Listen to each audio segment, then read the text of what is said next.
Jeven, your YouTube channel is nearly at 1 million subscribers now. Your videos are constantly getting tens, if not hundreds of thousands of views, sometimes millions of views. You teach YouTubers how to be better creators. What are some common mistakes that you see YouTubers make that hold them back from getting more views on YouTube? Yeah, I think one of the big ones I've noticed recently is creators really focusing too much on, what the big creators are doing, like the Mr. Beast, the Arax, all those guys, and like just going as hard as they can to try and like make these videos that are huge, but then they just end up, not focusing on the things that actually matter, which is things like consistency, figuring out your niche, and also thinking through like what your goals are as a creator just to begin with. Because if you're making content over here, but your goals are over here, then there's going to be this mismatch and you're going to end up giving up over time. So the big thing with, being a creator is knowing where you want to go and having some sort of roadmap to get there, and understanding that not every creator is the same and not everyone's going to be this big viral creator. Some creators will just make, very helpful educational content and have a full-time career doing that. And then in terms of, my personal kind of growth, like my main channel, just Jeven Dovey, has been very consistent over time. I've either done 1 video a week, 2 videos a week for 7 years. And I figured out exactly kind of where I wanted to go with my channel about a year or 2 into the journey. And I've just kind of stayed consistent with it. And this channel's almost at 1 million. But more importantly, even though the views might not necessarily be huge on every video, I've been able to build an entire business around this channel. Now, putting that in contrast with my second channel, which I started about a year ago, but I really went like headfirst into making content on it about 7 months ago. And that channel has massive viral growth, but it makes like no money. And so like, if I was to only focus on that, I would be getting to a point where I'm making all this content, putting all this time into a channel that ultimately is not bringing any income in, and I would have to stop. And so that's where it comes down to like figuring out what your goals are as a creator. It's not just always about views. Like some of my videos on the second channel, when the shorts, they're in like the tens of millions of views, which is absolutely insane. I've never seen views like this, but that doesn't really equate to money. It's just kind of like a vanity metric at this point. And it's bringing in subscribers, but again, it's not a business. And so you have to be thinking as a creator, like, what is it that your goal is? Like, are you here just to get views and popularity and you want to get, all of these eyeballs on you? Or are you actually trying to make this career and you want to do this long term? You want to do this in 5, 10 years. I think that's one thing I always, suggest to creators is think 5, 10, 15 years into the future. Like, is this something that you want to be continually doing? Or is this just something fun that you're just like, I want to get some views? 100%. Yeah, I can really resonate with what you just said there. Because when I started my channel 6 years ago now, I really didn't have a vision for it. I made videos in the past in my free time. I knew that I quite like making videos, and I just decided to start a YouTube channel. And I think really I was kind of just chasing views for the sake of chasing views at the start. And now 6 years later, where I've actually really done the work and thought about why I'm on YouTube and what I want from my channel, I realized that lack of clarity early on in my journey actually hurt my progress and kind of damaged my channel where it is at now, because I was going in all different directions and just chasing views for the sake of chasing views.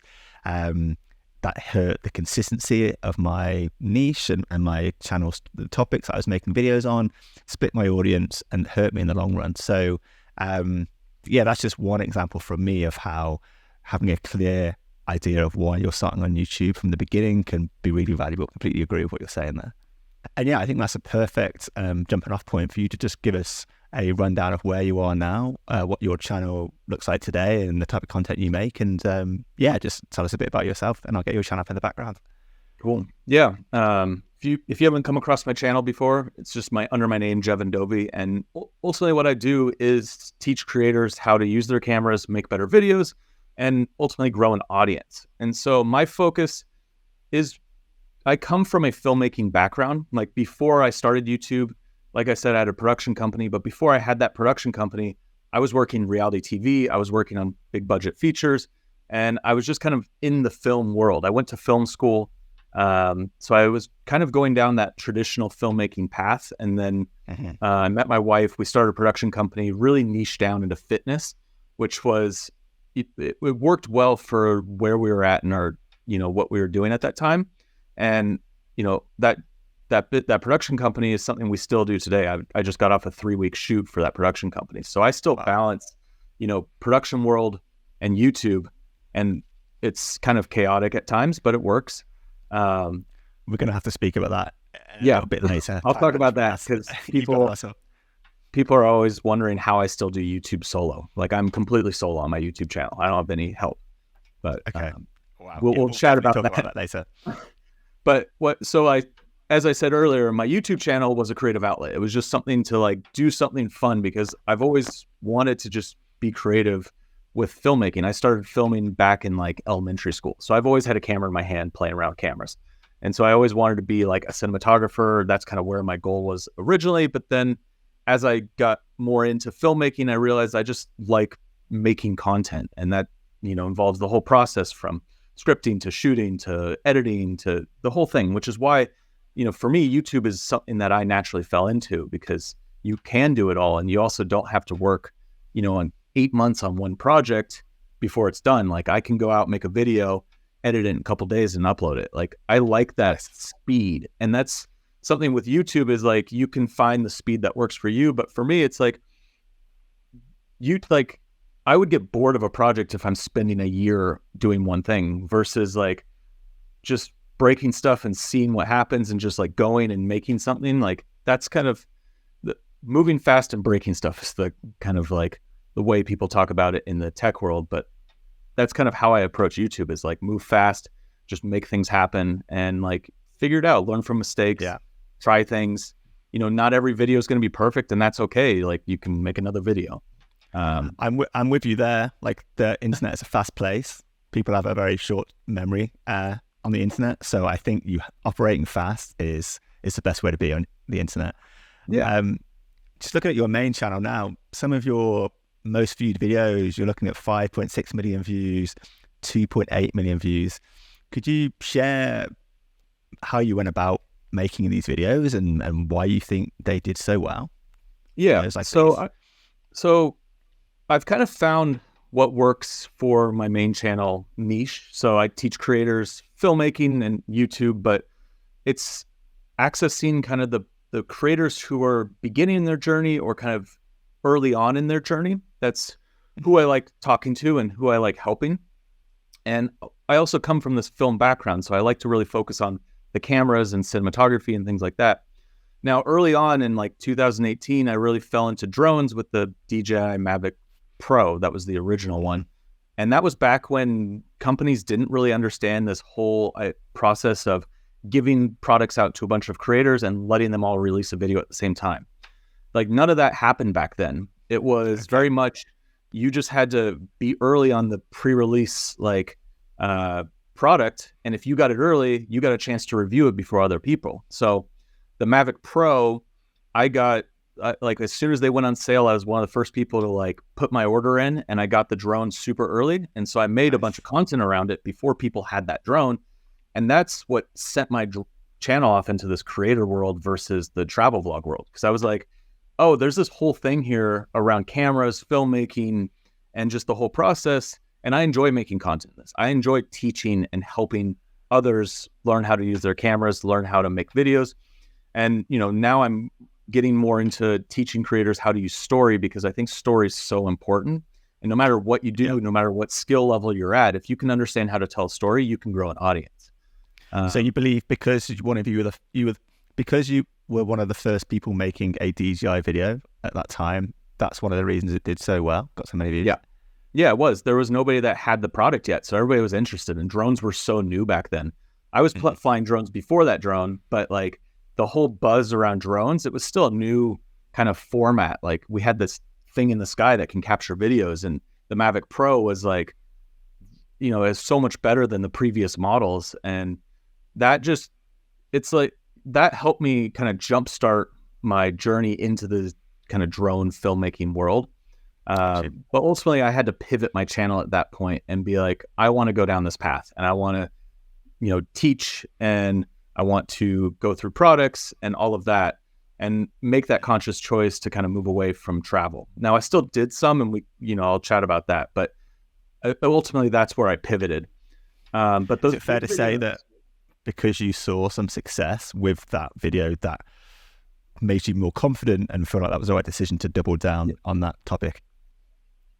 Yeah, I started to see kind of how YouTube works at that point, and kind of how I can make content with the, things that I have on my plate beyond just making videos, and how I can do this continually, year after year after year. That's kind of, I started to see that because travel for me, it was like something I was doing at that time.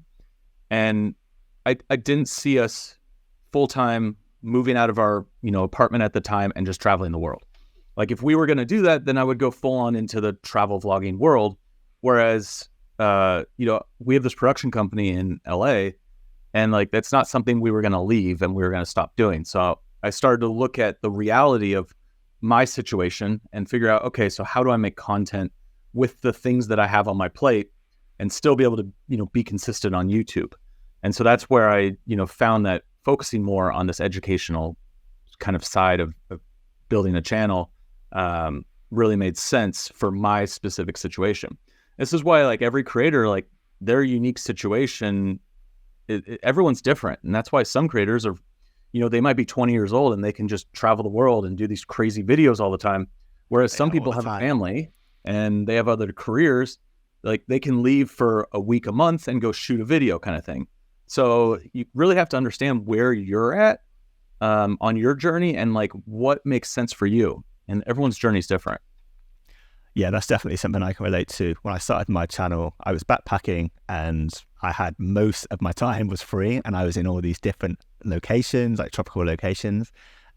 So the resources I had available at that time were very different to what I later had when I decided to go back to university, and I had to run my channel alongside studying for a master's degree, which meant I had a lot less time, which changed my channel to a more educational channel, kind of like yours. And now I run this channel alongside my business, so I have an even different availability, and the channel's had to adjust around that. So I think that's a really interesting point about the channel has to suit and match your lifestyle. Yeah, and this is where I say you really want to step back and look at your life and what things you want to do and where you want to put your time and effort, because everything's going to take time to do. And, you can move fast and go as like hard as you can with YouTube, but ultimately, like, you have to find a rhythm that works and start to be consistent with it. That sounds like a good time to start talking about time management, unless there's anything else you want to mention around your channel and your story before we get to that. Yeah, I mean, I guess, we got onto this discussion talking about those big videos on my channel. Yeah. Just a note on that, the things that I've found that work super well are accessing, for my niche, I'm sure this works in other niches as well, is really focusing on the beginner. Because like the big videos on my channel, like you have the DJI Mini 2 Beginner's Guide. It's a cheap product for beginners. So this is going to be a product that's more widespread, more broad appeal, and it's appealing to the bigger group of people who are going to buy this product. And so I found that, focusing on more of that beginner versus like people who are really far in their journey, like people who are more advanced, is the broader market, which makes sense. But it's also something that when you start thinking that way, if you're doing educational content, you can be like, oh, there's probably things I can do that are going to access this more broad appeal, just general audience. One of the things, like on my channel, since I do talk a lot about filmmaking, I could easily dive into the world of like higher end cameras and really get technical with stuff. Like, for example, I'm shooting this, I use Ep.6, which is a camera that most creators aren't going to have in their office. And I have, one here, I have two more over here, but it's not a camera I ever talk about on my channel because it's with the setup, it's like a $10,000 setup. And I understand that, like, this isn't a creator setup. I use this because this is what I shoot on for my production company. Just so I have the camera, so I throw it up here and use it. But sure, the cameras I talk about on my channel are going to be something like the ZV-E1, which is like same type of camera, but cheaper body, much more accessible to the creator. Yeah, and I'm going to focus on those products that creators are going to use because I understand who my audience is and what they care about, versus like, going down and just digging into the more expensive side of it. Yeah, that makes complete sense. And it's clever, really, isn't it? Because it's understanding your audience and packaging your videos and tailoring your channel to your audience. And also, there's relatability there. If you're talking about a $10,000 camera, you're only going to be relatable to a much smaller number of people who can afford that camera. I spoke to a YouTuber a little while ago, and he explained it. Like, he has an archaeology channel, and he explained how he could use all of these technical archaeology terms in his video, or he could call a video the oldest archaeological site in the world, which has a much broader appeal. So he was tapping into that idea you're giving about packaging your videos to appeal to a more broader audience. But he was talking about terminology. You're talking about actually the equipment and the topics that you're focusing on. But it falls under the same brush, doesn't it? It's interesting. And this is how I'm approaching my second channel, because my second channel, I'm just trying to make interesting adventure stories. And so it's interesting you bring up that point of like terminology and everything, making it simpler. And that's, I think that's a big thing for creators is how do you make your channel appeal to a broader audience? And on my shorts, one of the things that's been working super well for me is I found this on Google Earth, so I went and investigated it. Like, it's a super simple concept that just reaches a broad audience because everyone uses Google and everyone's like looking on maps. And there's, these Reddit forums, they're all for, what things people find on Google Earth. So I'm basically just taking that interest of like what people find on Google Earth, but then applying and making a story around it. So every video I do is like a story. So I found this on Google Earth. So I got in my Jeep, I drove out to it, and this is what I found. Super simple story from beginning to end, but it's engaging and it keeps people watching. And then there's some other things I do with shorts in there to, try and get people to watch it and make it a loop and different stuff like that. But overall, I found just making a story, my average view percentage on these videos is like 90, 100% a lot of times, which is wild, especially when you get tens of millions of views. Amazing. You touched on it then, so I want to dig into that a little bit more while you mention it. A lot of YouTubers, they do have trouble with shorts. They put a short out, maybe it gets a little spike in the first day or two, and then it dies a death. But you're clearly here getting, if you sort by popular, your most popular shorts, 32 million views, 29. Crazy. Have you got any tips people can follow when they're making shorts to get higher views than that initial spike? Yeah, there's a few things that I'm doing, and I think the big thing for me, and this is what I've been telling people who ask me about these shorts, is story. Like, I just try to make a story with every short. I'm not really focusing on all these like tricks and tactics, like hashtags and, things I say in there, this and that. It really is like, how do I make a story? That's first and foremost what I focus on. And then, like I was saying, I'm trying to make these stories more broad appeal. So one I did recently, I was up in Alaska shooting a documentary, and we were on this island out in the middle of nowhere, and we were just thinking like, how can I make an interesting short from like this location? And my buddy's like, where do you think the closest Starbucks is? And we were like, oh, that's a great idea for a short. So the whole short is, I'm on this remote island and I really want a Starbucks coffee. And so I try to figure out how to get a Starbucks. And so that's a broad appeal topic because people love Starbucks. And I kind of play on that idea. I think that video got like 100,000 views or something. It's right there, the most expensive cup of Starbucks coffee. Yeah. And so I put on that whole, people love Starbucks. And there's like so I say, I need my Starbucks coffee. I get in a float plane. I fly to the closest Starbucks. I go get Starbucks. And then ultimately the payoff is I don't even like Starbucks. And so I throw away the cup. So it's like ridiculous, but I used the situation I was in and I was like, okay, how can I make this broad appeal? Because I was out there anyway, shooting this other project.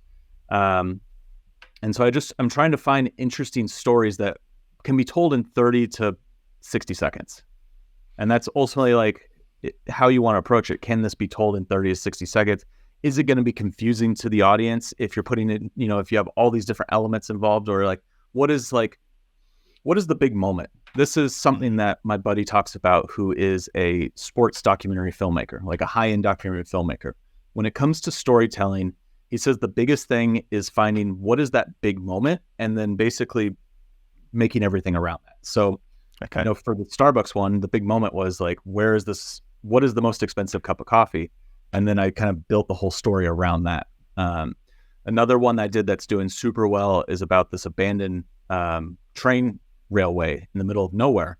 And so the big moment is like finding this abandoned train that was like 16 miles away down. So like the big moment is actually getting there and seeing what it is. Discovering now, it. how do I build the story around that? Well, I start with a setup, which is I found this on Google Earth. So I went to go explore it. And then I, take them on the journey, which is driving there, getting in my mountain biking 16 miles or 8 miles. I think it was 16 round trip. And then, challenges that happened along the way are what build up a story. But the big moment is actually getting to that bridge. I like it. So it's a big moment and weaving a story around that big moment. So for the train line, for example, getting to the train line and the challenges that happen along the way. Really interesting. And I guess just a quick breakdown of story for shorts: setup, take them on the journey, have the payoff, and then ultimately like either, loop it. So like get them to continue to watch it again because that retention helps the video, or get them to comment. So like find a way that, you can pose a question or something in the video that gets them to actually comment. Those few things I found have helped with shorts. Have you seen that comments help performance on shorts? Yes, because I find that the videos that end up getting more comments for some reason get pushed more. I don't know if it's because, I think it's just because I don't know if it's necessarily a correlation of engagement equals more performance, but I think it's the videos that are getting more comments are getting longer average view duration. Like people are actually watching and they actually have something to say, so they comment about it. Makes sense. Yeah. Oh, amazing tips there. My takeaways were broad appeal. So the way that you're adding Google Maps or Starbucks into your videos is an example of you adding something that a lot of people recognize and can connect to make your shorts more broadly appealing. Weaving story structure into your shorts and building that story around the big payoff, kind of the hook for the story is what you're working towards. And then also encouraging engagement by asking for comments and looping the shorts. Amazing. Yeah, I mean, that's really what I focus on. And I think one thing we should touch on with shorts, I've seen a lot of creators, you mentioned this, they'll get a ton of views and then it flatlines. Mm-hmm. There's actually a reason for this. And Renee Ritchie, the YouTube liaison, explained this at a Sony event. And I was like, oh, that makes a lot of sense.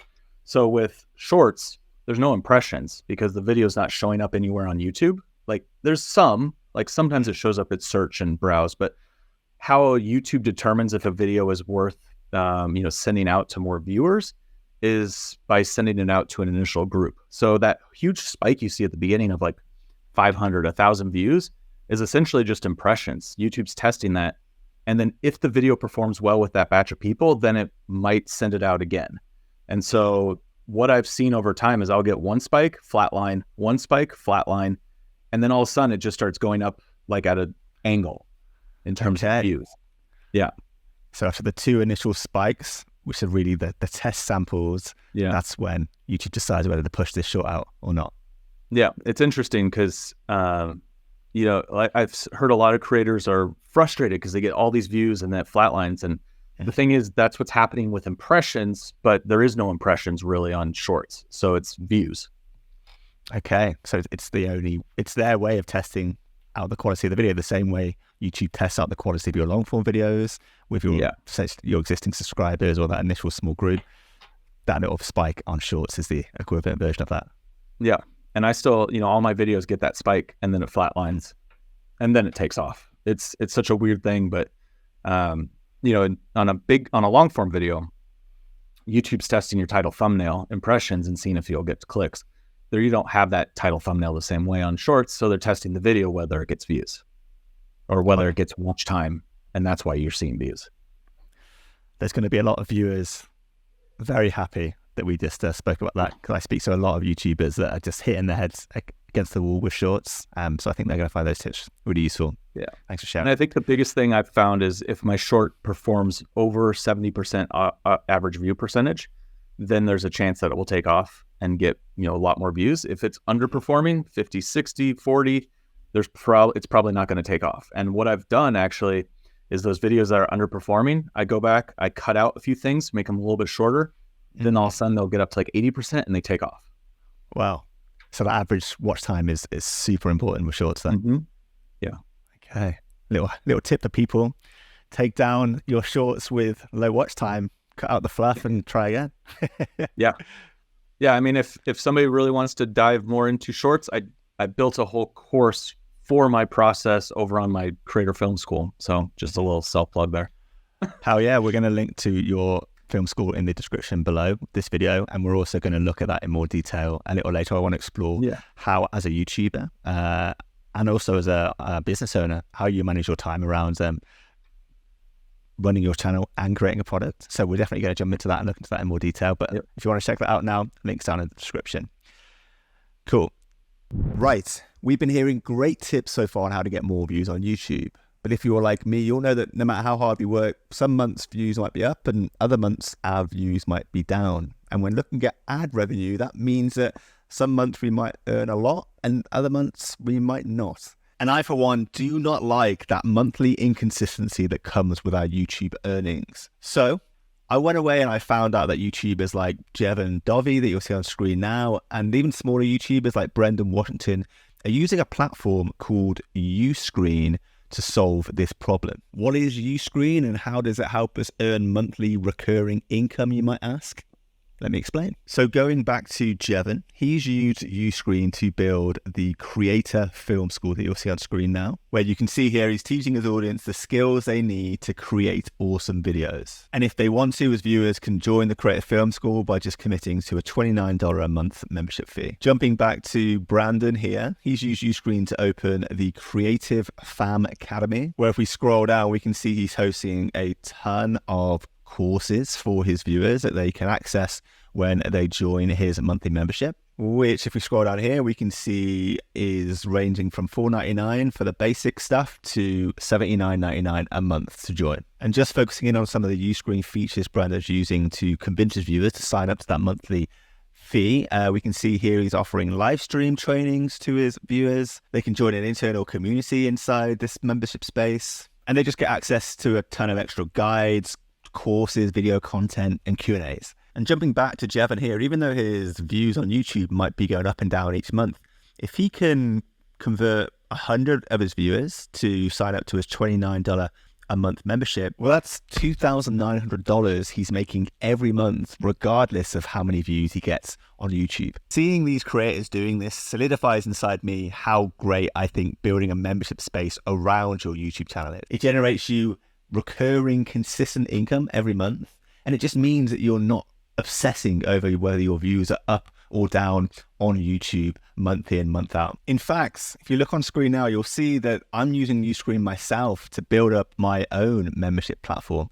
I need to use one of their templates, to be honest, to make mine look a bit better because it's looking a bit basic at the moment, but it's a work in progress. And by using Uscreen to build out this membership space, I'm able to send emails directly to people that sign up and become members.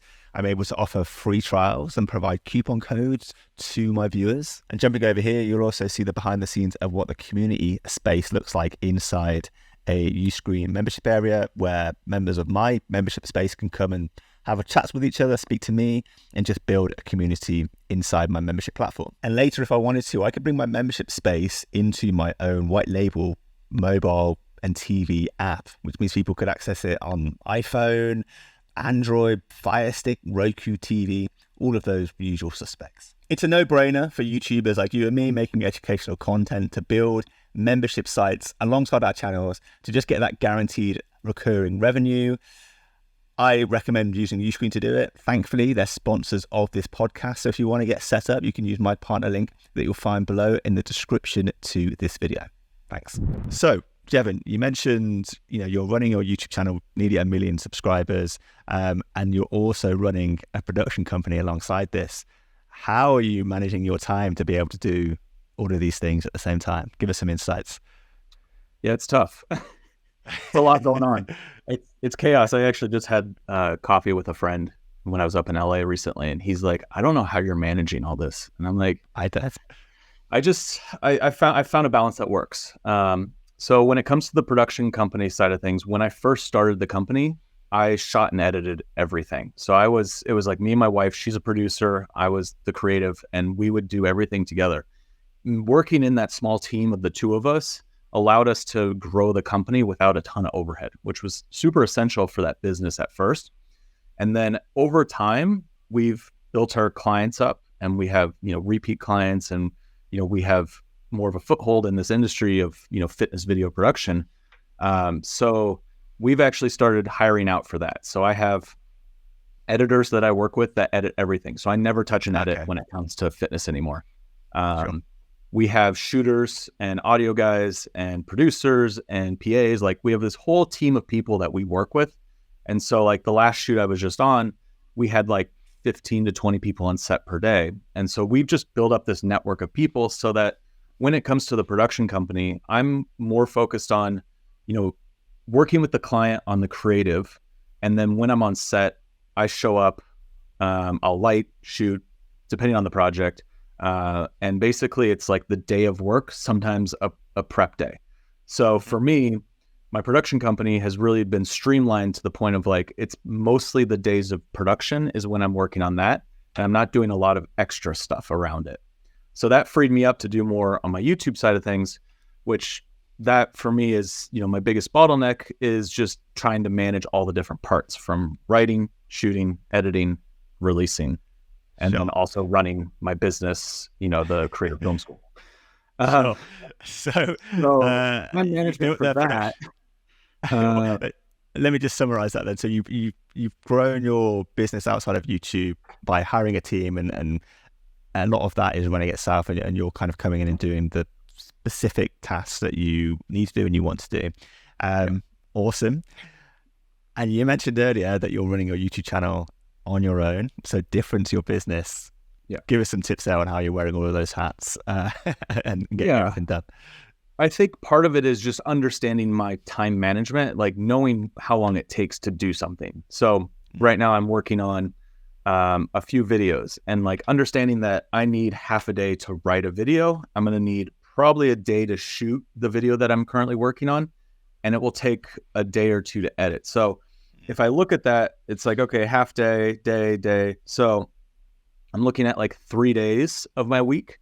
And so I make sure that I'm not trying to do, 2 of those videos in a week, because I can't make that happen. Like, realistically, that's just not going to happen. I'm going to be working at night. And one of the big things that I've done in the last year is I have set work times. So I work from 9 a.m. To 5, and then I'm done. And I don't work at night unless I absolutely need to.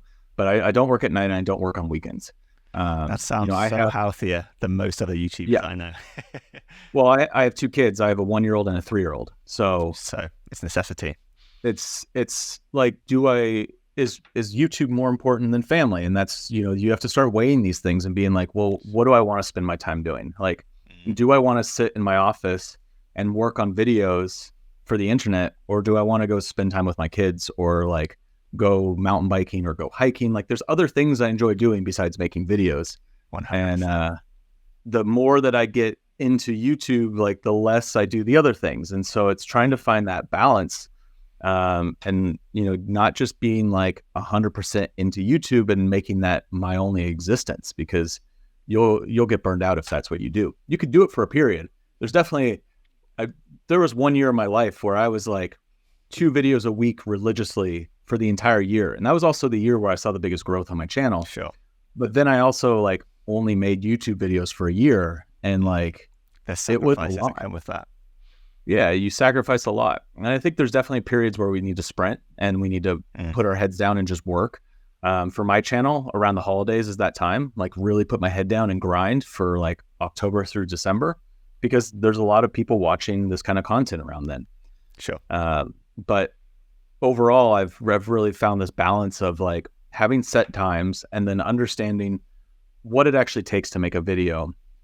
And then looking at my schedule like weeks in advance and being like, okay, here's the videos I want to produce over the next few weeks. Is there a way to batch a few of them and get them done early so that these other weeks I can work on something else, or, I'll have a shoot. Like, for example, I was just in LA for 3 weeks on a shoot. I had to batch content before that shoot so that I could release stuff and continue my schedule. And so it's basically like just understanding the reality of what it takes to make a video. And then either like, there's 2 ways I could go about it. Either I just produce less and, I just focus on like the time it takes to do that, or I could hire on like people to help me. And I've just chosen to produce less and just understand how long it takes to make videos. Yeah. And I guess that comes with time. You've been doing YouTube since 2016 now, so you've got a pretty good idea how long it takes you as a creator, as an individual, to make videos, and you're able to plan around that. So I guess that's experience that everyone watching this video needs to develop and understand about themselves. Yeah, and if you're a newer creator and you don't know what it takes to make a video, as you're making your videos, like start just marking down times. Like start a timer when you start editing and figure out how much time it takes. There's also like, when it comes to focus, I really try to cut off distractions when I'm doing specific tasks. So like if I'm shooting a video, like everything's on do not disturb. Like I don't have my phone bing. I don't go on social media. And I try to do the same thing with editing. Like I try not to get distracted. And I know a lot of creators will, talk about getting distracted and, pulling time this way and time this way. And the more that you can eliminate that and the more that you can focus, I've heard some productivity people call this like monk mode, where you just like sit down and focus on that one task. Yeah. That's how I am able to like get through an edit fast and crush it, because I'm only focused on that. And I put the time aside. I say like, okay, I'm going to edit, from noon till 5 today on this project. And like, that's all I focus on. And just the discipline of doing that, I think, has helped a lot in being able to have this chaotic schedule. Yeah, that makes complete sense. I used to be really good at that, but now I don't put the do not disturb on as much, and I get easily distracted. So you're reminding me here to get more disciplined, and lean into productivity again. For a while there, I deleted all the social media off my phone. I think it was a few months, and that helped a lot. And then also, like I have my computer back here. When I'm editing, I try to only have Final Cut open when I'm editing, and that's it. Versus like going to different windows and different things. Like I try to just have that, and then, maybe I'll have my social media on my phone, or like if I take a break, I'll have my phone in the other room. So I walk out to go use it, to go check it or something. Awesome. Yeah. Real useful tips there. Productivity, principles that creators can be following, understanding time requirements that it takes to make a video and planning for that. I think real practical tips that people can follow there. So that's awesome. Yeah. I think being realistic with yourself too, like just understanding that things, you're not going to be able to do everything. I think that's a big part of it. Like, we get wrapped up in our head. We have all these things that we want to do. We make these huge lists. I mean, even my to-do list is like probably like 20 things right now. And I'm just like looking at that. And I'm like, how am I going to get through all this? And it's just being realistic with your time. And also just saying no.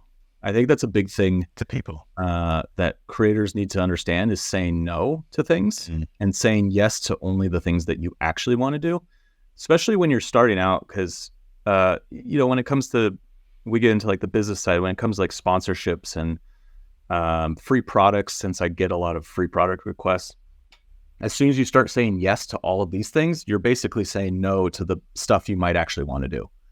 And so learning to say no to things and actually understanding like what you want to do and the things that you actually want to say yes to is a huge part in being able to manage all of this.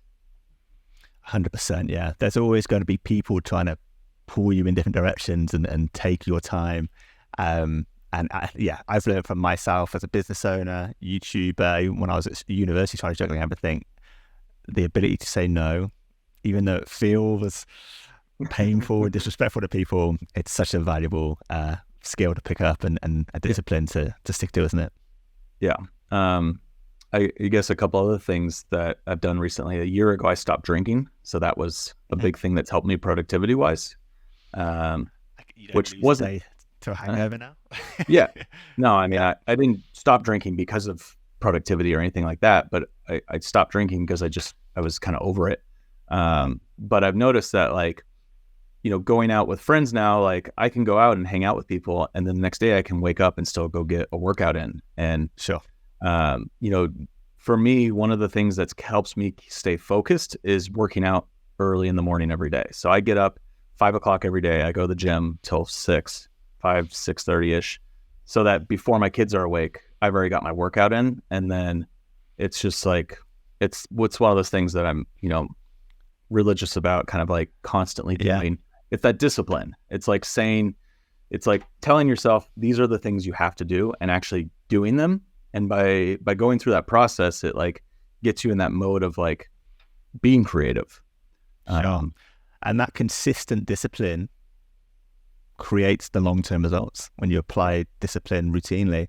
And what you were saying there about routine with the gym, I can relate to that too, but I'm slightly different to you. So I noticed that when I wake up and I work in the morning, I'm really switched on and productive, and I kind of hit a lull around 1-2 o'clock in the afternoon.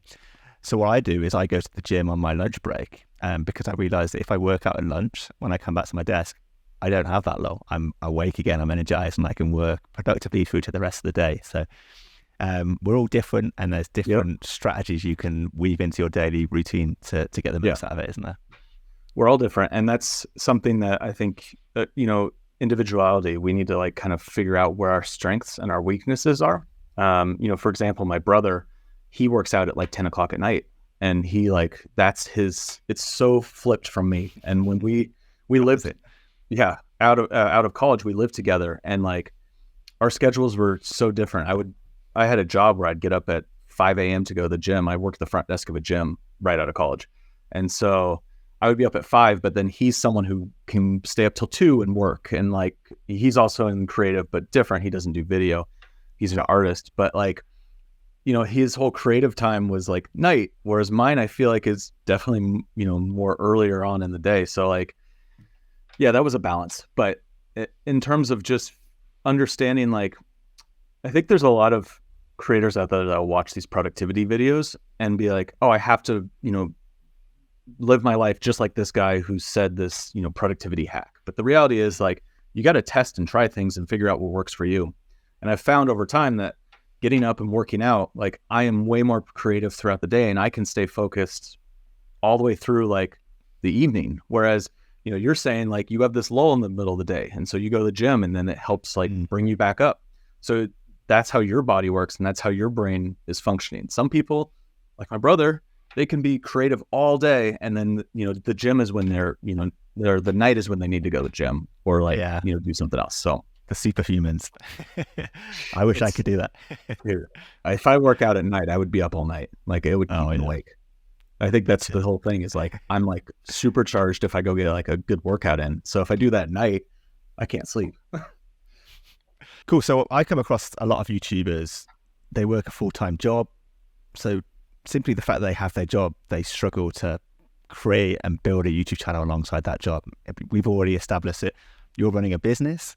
You are running 2 successful YouTube channels. And also, I know about you, you are you have a product, a membership area that you are constantly adding content to, maintaining, which I know from having a membership area myself takes a lot of time as well.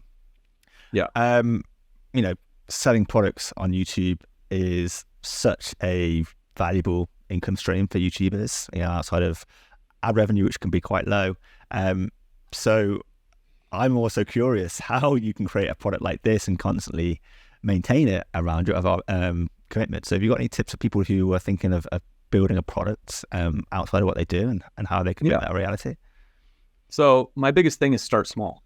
I didn't start with a membership with tons of courses in it. I started with a single product. I think it was like 2018 or 2019. I did a course on how to make money selling stock footage. So basically the whole process of, you know, what is stock footage, how to edit it, how to upload it, and, you know, the ways that you can generate income off of that. If stock footage is something I've kind of always done in the background, it's you know, it's because I'm a filmmaker, because I shoot all the time, like I always have these good clips that they can sell for some money. And so there was some interest in that around on my YouTube channel. I didn't want to go heavy into doing just like tons of videos about stock footage. So I made some more kind of like broad videos that are for, I guess, more broad appeal, more like, here's what stock footage is. This is something that you can do to earn money. And then I made a product that's more of like the nitty gritty, like all the specific things that you do. So that was the whole thing when it comes to building a product for your audience, is really start small with like something that makes sense for what you're doing and fits in to your workflow. That initial product was the only thing I was really selling of my own for the longest time, for a few years. And then what I did is I started expanding on that. And I started making courses over on Skillshare.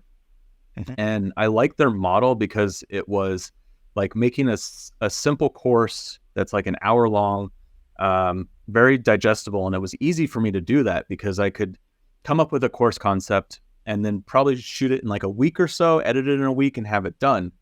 And I realized that like if I apply that same model to my own products, I could build out these smaller products. And then over time, I've built up basically my membership, which has over 250 videos in it, and a lot of exclusive content in there.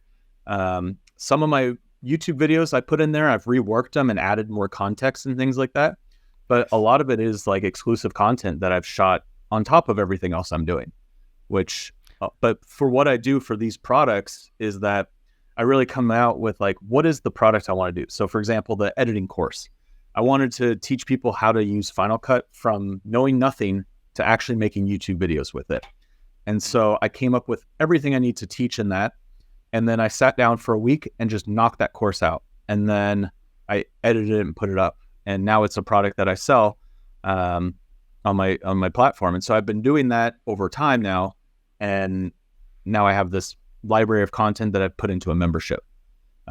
So the tip there is, don't get overwhelmed by the long-term complete goal. Break it down into small manageable chunks and do it bit by bit as you were making your courses one by one, small courses, which now collectively have made the whole. People watching this can do the same too. Yeah. And I have, so I sell some of the courses still individually, but really I'm pushing people into the membership because like on top of all those individual courses, there's a bunch of stuff that I don't sell individually. It's just in the membership. And that's more where I'm pushing the business, is you get everything for one price. And it just simplifies the whole process for me running this by myself, but also like for a user, it's, if you want to take the Final Cut course, well, you can sign up for a month and then cancel it, and I've found a lot of people are doing that, which is great. Versus some other creators who will do like a product like this and they'll sell it for like $1,000, which is a huge ask. It's a different model. And I personally am going down the, cheaper model, just you can pay as you go kind of thing. I guess your viewers feel like they're getting a deal there as well, because if they want to buy the Final Cut Pro course on its own, it's $97. Yeah. Or they can sign up to your $29 a month membership, pay $29 and consume that course in 1 month and leave, and they've only spent $29 there versus $79. Yeah. It's interesting, the psychology around it, because I originally, like when I switched over to doing membership, I was like, I want to go all in on just one price point, the $29. Yeah. But I find that there's people that would rather pay for a course and not have a subscription, even if they can sign up and cancel immediately and just have it for that month. There's something there where, some people are just so adverse to subscription models, which I understand. Like, I understand that's why I put in, you can buy the course by itself. It's interesting, like selling these products, it's become such an interesting learning experience for me, because like I said, I started out just doing like a small product, and now I've moved into this bigger course platform. You're really interesting to hear about the journey there, about starting small. Kind of ties into what you were saying before about knowing how much time you have, how much time each of your tasks takes, and just working with what you have available at the time you've got available. And that's what you did by starting small and Yep. adding in the building blocks along the way. I mean, we've got the Creator Film School on screen now. Would you like to run through it and then kind of talk about what's inside there and who it's for? If you click the top where it says catalog, you can see kind of what the back end looks like. Okay. And if you jump in this, it's basically, you could scroll down. I've sectioned off my education into 5 sections: how to shoot videos, how to edit videos, how to tell stories, how to grow an audience, and how to make money doing it. And so essentially, Awesome. That's kind of how I've approached this course platform, is like the journey of a creator, like shooting, editing, storytelling, growing an audience, making money. That's what we care about. Like if you want to make a business out of this, no matter what niche you're in, these are the elements that it takes to do that. And so I'm Awesome. trying to just build, now that I have this platform built out, I either make an individual class of like a concept that I think of, or I'll do like a full course around each thing. So like the editing is for Final Cut Pro users. You know, it's like a whole course to learn Final Cut Pro. Whereas there's some classes in there that are just on multicamming, because multicamming is a tool that I use all the time when I'm editing my videos. And so I did more of just like a one-off class on that. So now that I have it built, and now that I have a group of content in there, it's just something I'm kind of putting effort into once in a while. So every month I kind of think through, can I make another course for this, or can I make another class for this? And I add the content in.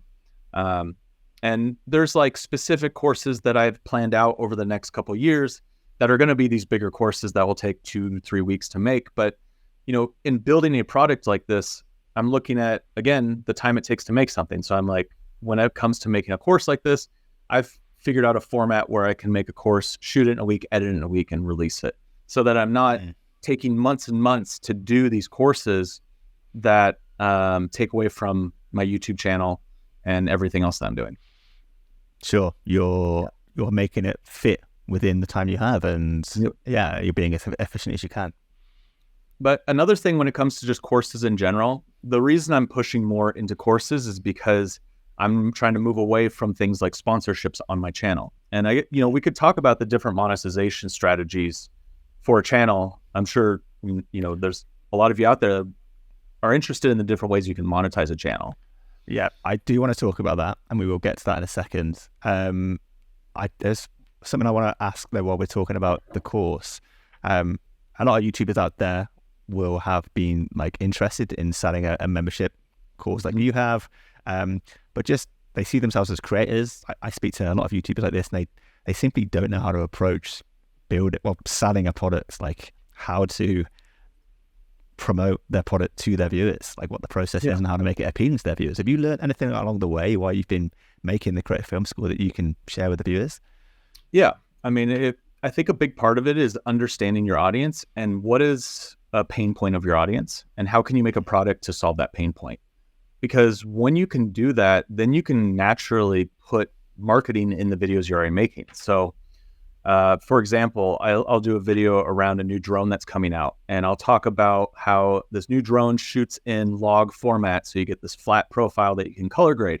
Well, that's a natural spot for me to talk about my color grading course that I've built on the Creator Film School. And I can say, here's the process I would go through color grading.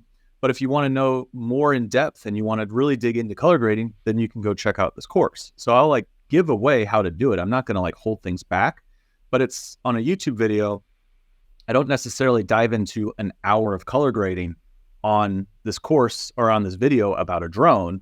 Rather, I'll talk about like the things that they care about.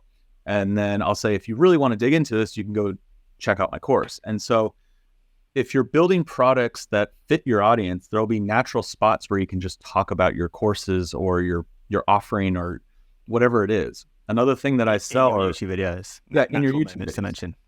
Yeah. So like another thing, like if photographers a lot of times will sell presets. And so when they're showing their photos on screen, you'll see like, oh, this was graded with my preset, whatever it is. It's a natural way for someone to be like, oh, I could go buy that preset. And I think the big thing is just understanding who your audience is and like what is a product that would make sense for them. That's, beyond what your YouTube channel is. Because I give a lot of information on my YouTube channel. It's basically the Creator Film School is my YouTube channel, but I can be, it's when someone pays for a course, they will sit there and listen to you in these more long formats versus like on a YouTube video, trying to keep things moving fast and keep audience retention up and things like that. Sure. So am I right in saying, is it fair to say that in the YouTube channel, you kind of tell your viewers what they need to be thinking about, what they need to be doing to achieve their goal? And you provide some like useful tips and lessons in that topic, but for even like more in-depth deep dive, they can get that in the course. So it's kind of the increase in depth between the two pieces of the content. Yeah, it's just the level of depth and the level of like sitting there. And I go into depth on my YouTube videos. It's not like I hold things back. Like you'll find some of my videos are hour long on YouTube. Wow. But there's things like, for example, like Final Cut. I'm not going to do all of these. Like my channel, I don't want it to be a Final Cut channel, but that's the editing software I use. And a lot of the creators that watch my channel use Final Cut. So I've done more of that kind of content on my platform versus my YouTube channel, which I'm trying to keep more broad appeal and like be able to touch these different niches within the creator space. And also just, make some more, videos that are more like fun to watch. And I guess a lot of new products is a big thing because that's bringing in new people to my channel all the time. So you'll see a lot of new products on my channel. Sure. Yeah, it kind of all makes sense. Like the foundation of the whole system, like YouTube videos lend themselves to being kind of, well, we spoke about the advantage of having a broad appeal and talking about broad topics. So being sort of like surface level, wide appeal there, and also retention and punchiness being quite important on YouTube to be quite fast paced and not sort of slow and detailed. But then, so you have to play that game on YouTube. Your membership area and your digital products provide you the opportunity to be slower paced and more detail oriented and really to get into the nuances where potentially you can't do that on YouTube. So they kind of work together, don't they, in that sense? Yeah, I think one example that kind of demonstrates this on YouTube, I might do a video that's like 5 ways to get cinematic footage with your drone. Whereas in my platform, I could go through and make a video specifically for each one of those tips and title it like, here's parallax and here's how you use it. Here's how you control the speed of your drone and here's how it changes your image. Versus like trying to be this like quick thing where it's a listicle, I can actually go through and put a little bit more depth into everything. Because if I was to make a video on YouTube that's specifically around one of these topics, it might not do well. Like they'll get some views. But if I do the listicle version and I'm like 10 ways to do X, that's going to get a lot more broad appeal. And people like that fast pace. Like there's something with listicles that people really latch onto and they watch through the end. Makes complete sense. Yeah. Any other tips for getting sales and building a product for YouTubers that come to mind on top of those? I think it's just like, building a YouTube channel, it's consistency. And so what I've found is because I've been talking about the Creator Film School over time on my channel, it was slow growth at first, but now I'm starting to see more consistent, sales coming in. And I think it's one of the, you just have to be consistent with it. And over time, it will start building. And you're basically creating you're building a backlog of links on your YouTube channel. And this is one of the reasons why I've been moving away from sponsors and moving away from promoting other people's products, because whenever you take on a sponsorship, you're promoting someone else's product, and that's now living on your YouTube channel forever. Mm-hmm. And so I have videos that 5 years ago, like, were like getting some views, and then eventually they took off. Like I had a video that I think it went 500 days where it was just kind of flatline, getting a few views, and then all of a sudden it got 1 million views. And it was just like overnight. And if I have a video like that and it's promoting this product where the sponsor gave me, a couple $1,000s to talk about their product in the middle of the video, well, it's continually promoting them year after year after year. Whereas I could talk about my product in that instead, and now I'm getting those views for years. And over time, the collective views of your channel and the collective links are going to help promote you, and you're going to make more money instead of just getting a one-off sponsorship deal. That makes complete sense. Yeah, listen, a lot of small YouTubers are struggling to make the money they want. Ad revenue doesn't pay as much as they originally thought it would, and we're hearing stories about ad revenue getting lower and lower in the last 12 months. You've already covered how you are selling your membership products. You briefly talked about why sponsorships can be bad. Could you just give us a run through of the different revenue streams you're using or you have used, and kind of what you think are the good ones and what you think are the bad ones that YouTubers maybe should think twice about using? Yeah. So my whole revenue kind of looks like this. I have, outside of YouTube, I have my production company. That's separate. And then I have on my YouTube channel ad revenue, which goes in waves. I've heard people talk about it like a tip jar, like it sometimes is high, sometimes it's low. Affiliates are big on my channel. Like any new products brings in a lot of affiliate sales. So that's a good one. Sponsorship. So just for people that don't know what affiliate marketing is quickly, that's when you talk about a product that someone else has made. So like one of these drones, and you get a commission anytime your viewers buy that product. Yeah. And so affiliates work super well if you're very helpful in, helping someone understand how a product works, or new releases. I mean, that's why you'll see a lot of new products on my channel, because it drives a lot of eyeballs at the time of release. Those videos end up like caving over time and they're just gone. So it very much is a tentpole topic. And that's also why I don't want to just do tentpole topics on my channel, because it goes up and then it's down. Whereas evergreen content is the content that just keeps getting views year after year. So affiliates is a good one. I don't make as much on my affiliates as I used to, but it's just something I kind of keep in the background.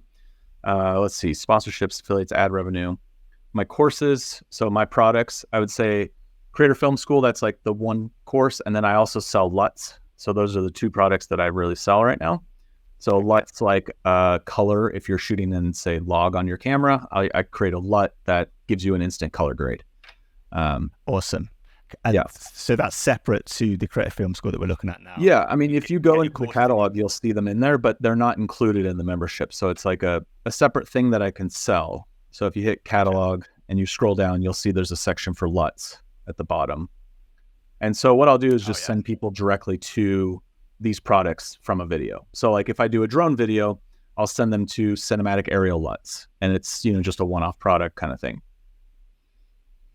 Got it. Cool. So you've got your LUT separately, the Creator Film School membership space. So quite a lot already. Do any other revenue streams come to mind that you played with? I'm trying to think if there's anything like those are. I've really tried to simplify my revenue streams into the things that I know will actually bring in income versus wasting my time.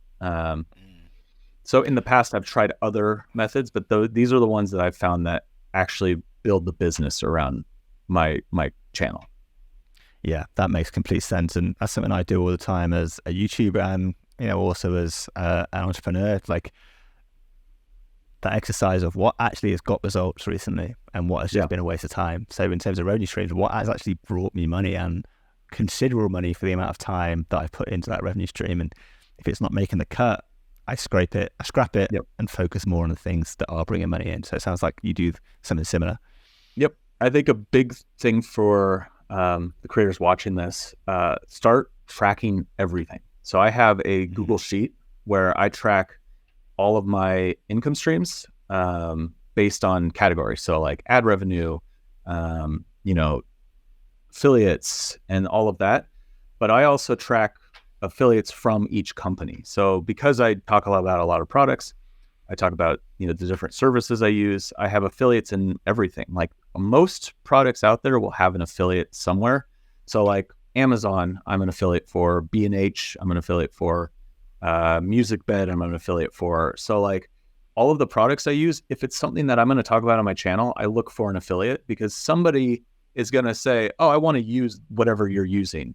And so one strategy just for affiliates in general is, even if you're a channel that you're not talking about, say, camera products, there's going to be creators out there who are still interested in what you're using to make your videos. And so always just have affiliates accessible in your description. If it's like your camera gear, or like I have a friend who's an overlander, so he has all the parts that he uses to build his Jeep out. Even if he's not making videos around those specific products, people are still interested in it when they see his Jeep.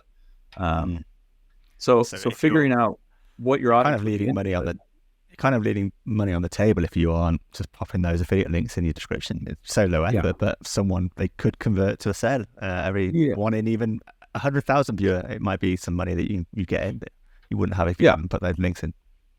Yeah, I think it's a good strategy, but also you have to keep in mind if you're not getting affiliate sales, places like Amazon will close your account after 6 months. So it really comes down to knowing when to flip that on, like when you're getting views. And if you're seeing people in the comments ask about stuff, well, there's probably a good chance that people will start using your links. And you could also push your traffic to it. You could be like, oh, I just got this new camera. You can check out the description, and it's an affiliate link kind of thing. Gotcha. Amazing. I think that's going to be so useful for people like early on in the process, just starting to think about monetization. Just hearing about those options out there that exist that you've played with, that you've had success with, that you're maybe not so keen on. So really appreciate you sharing that. Yeah. Let's take another final look at the Creator Film School, because I want to bring as much attention to this as possible, because I think it's a great product that you're putting out there. I know a lot of my target audience will be people that can benefit from the Creator Film School too, and I think it's great value at that $29 a month membership price down here. I built a for creators, if you want to like see the kind of content that you're going to get in the Creator Film School, I put together a free course which basically pulls videos from all my other courses into like a quick creator starter kit. So I'll send you the link to that so you can include it in the show notes. But amazing. It's like there's a video on understanding YouTube, building an audience on YouTube, storytelling, filming, editing, shorts. So I kind of tried to grab a little bit of everything that I talk about on the Creator Film School and put it into a course so that even if you don't want to pay for it, like you'll be able to get an understanding of, some content that you could be making right now that's going to help grow your channel. Awesome. Yeah, we'll put, I'll share that on screen. When people are watching this, you'll be able to see what you're talking about there, and there'll be a link to that free course in the description. Really appreciate you sharing that with my audience. We've already spoken about how great a membership product can be as a revenue stream. You and I have used the same platform to build our memberships in. Do you want to maybe just talk about, I know there'll be YouTubers watching this thinking, how do I go about starting a membership? Do you want to maybe talk about quickly what you're using to build this in? Yeah, so I use Uscreen. It's kind of like your own Netflix, the way that it's, and you've seen it by just as we've been going through this video. They make it super simple to build out your course or your membership. And I think the cool thing is with Uscreen, if you're early on in your journey and you just say maybe you want to make one course, you could definitely still build just the one course and make it a single product and do it through Uscreen. Or, if you do have more products like I have on mine, you can offer multiple products. And with Uscreen, you could either do memberships, you could do one-off sales, so like just a single price, or you could even do rentals, which I find interesting. And I know another creator who has his whole platform through Uscreen, and he's doing rentals on a lot of his stuff. So he'll do a course on, say, real estate filmmaking, like how to go shoot real estate, and he'll offer like a rental rate on that. So somebody can rent it, watch it, and then if they want to come back and watch it again down the road, they'll just rent it again kind of thing. And so there's like, you can kind of make Uscreen work for the kind of products that you want to sell. And I just never heard of that rental model before. That's really cool. I'm gonna have to check that out myself. It's interesting. And I love what you've done with the Creative Film School of putting individual courses in there where people can come along and choose to buy them individually, or they can simply just sign up to the $29 a month price and get all that included. And that's actually created an idea of how I can build my membership program moving forwards, because at the moment it's just simply a single subscription price, like to join my membership program. And it's really kind of like a service you get in my membership area. When you join up, I'll do like an audit of your channel monthly, give you tips on how you can improve each month. But I really like the idea of having a product inside the membership area, which you can either buy like yours, or you can sign up to the membership and get it included. So I think version 2.0 for me, which you really inspired me, how you set up your membership area using Uscreen, is what's the product I can make that really is going to be valuable and appeal to my target viewer, and add that in as a purchase option to get people into my membership program. Really cool strategy.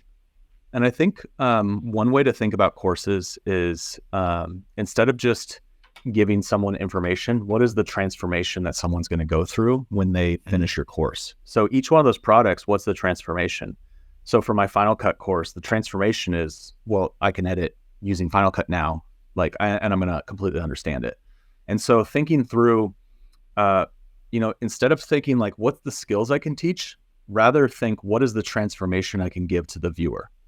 And that when you start thinking in those terms, then you can come up with these interesting products. It's like each product is a transformative product that is going to help someone go from A to B on their journey. And if you can take them there, it's worth, then somebody's willing to pay for it. Because on YouTube, all of these skills are out there. You could type in anything on YouTube and find videos on it. And it might take some digging, but you'll be able to find everything. So I think the whole thing when it comes to products is sell a transformation. Don't just sell a skill. I love that. Yeah. Someone else described that to me as sell the outcome, not the features. Yep. Makes complete sense. Really, really popular approach in marketing that I've heard other people talk about and really effective. So thanks for sharing that. It works. And the other thing, when you have these individual products like you're talking about, when you're making your YouTube videos, you could talk about an individual product versus just talking about the membership platform. And I found that like the clicks on my individual products are way high sometimes when in relation to just saying, hey, check out the Creator Film School. So I'll try different tactics where like a video, instead of having a sponsored segment kind of thing, I'll just sponsor it myself with Creator Film School, and I'll do like an ad read for it basically, where in the middle of the video, and like it'll get some clicks. But if I do something that's more targeted, so I'm talking about a video and I'm have editing in there, and I'm like, hey, I have this Final Cut course if you want to learn Final Cut, the views are the clicks are way higher. My Final Cut course, I think I have something like 50,000 clicks to that course page specifically from a few videos where I've talked about the Final Cut course and kind of mentioned that specific thing. And once you're on that page, because I've built out basically single sales page for each one of these products. And once you're on that page, you get educated about what the product is. But then at the end of it, I say, you can get this course individually, or you can get it as part of the membership. And then that's where somebody might explore more and be like, okay, so what's this membership? Clever. And I've found that tactic works. Amazing. Well, yeah, thank you so much for your time, Jeven, like sharing all of those tips on how to get more views, how to be a long-term YouTuber, how to manage your time, how to set up a product like the Creative Film School, among all of the other things that you're doing, and actually get sales. I know that my audiences are going to find everything that you shared today really valuable. And I've learned through this talk that you are normally a very busy person. So I really appreciate the time you shared today. Yeah, I thank you for having me on, and I appreciate, being able to come on here and share my story and, just chat with all the creators out there. Yeah, and they're going to be happy to hear what you had to say. I'm going to pop your YouTube channel on the screen one more time. If you've not, check out Jeven. If you're watching this video, you're definitely going to be interested in his content and find his content useful. So the link to his channel will be in the description below. The link to the Creative Film School will be in the description below. And also the link to that free course that Jeven mentioned earlier. So show him some love and show him some appreciation for the time he shared today. That's it. Peace out, everyone. Thanks, Jeven. Thanks, everyone that's watching. Thank you. See you in the next one.